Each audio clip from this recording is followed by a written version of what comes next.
Hello, my name is Erin Pittman. I'm from Rockhampton, Australia.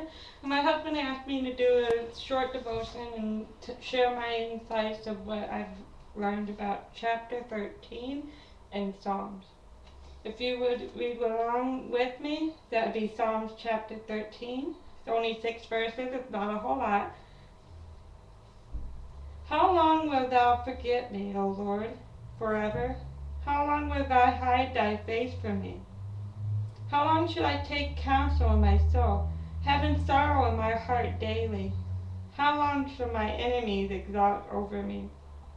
Consider and hear me, O Lord, my God.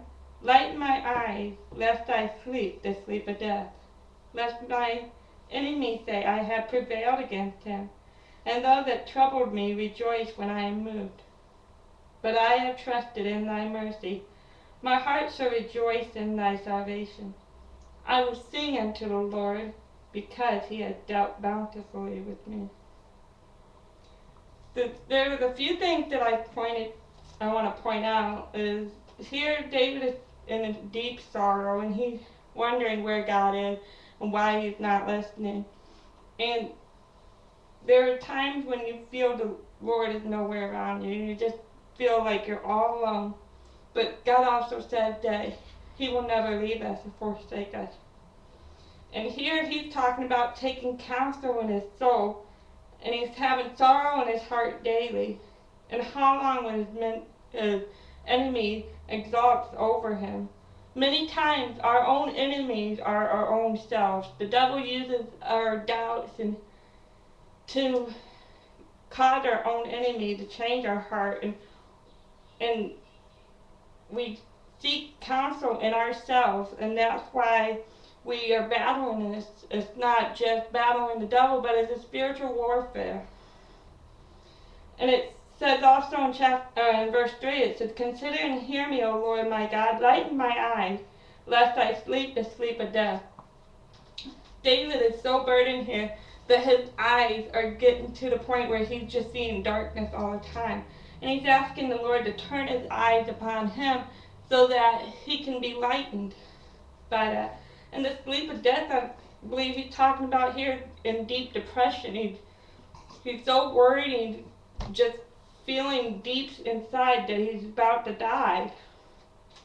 Let my enemies say, I have prevailed against him, and those that trouble me rejoice when I am moved. Like I said earlier, the devil uses ourselves to be our own enemy.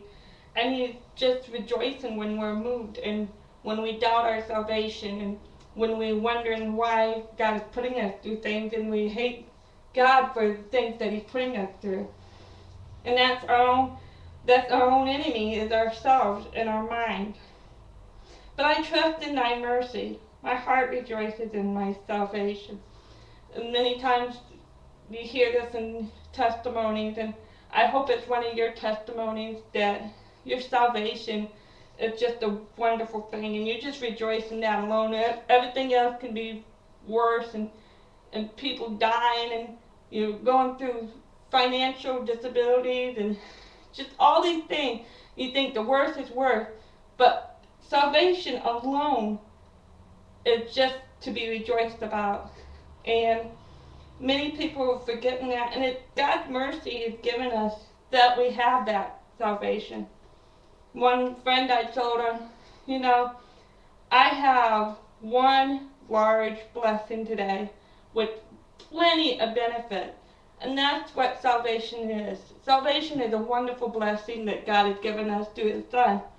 And the wonderful benefits that come with it is that there's a whole list of things. We have someone to go to, and we have someone that stays with us, and we're brothers and sisters with Jesus Christ, and that we'll reign with him in heaven, and just all these wonderful benefits. And that comes with our salvation. In verse 6 it says, I will sing unto the Lord, because he has dealt bountifully with me. Salvation is not just one thing, but it's several different things, and it's just wonderful, bountiful things. And sometimes it's difficult thinking God is not listening to us, but he'll never leave you nor forsake you. please meditate on these words, and may God bless you, and we'll have my husband talk to you next time.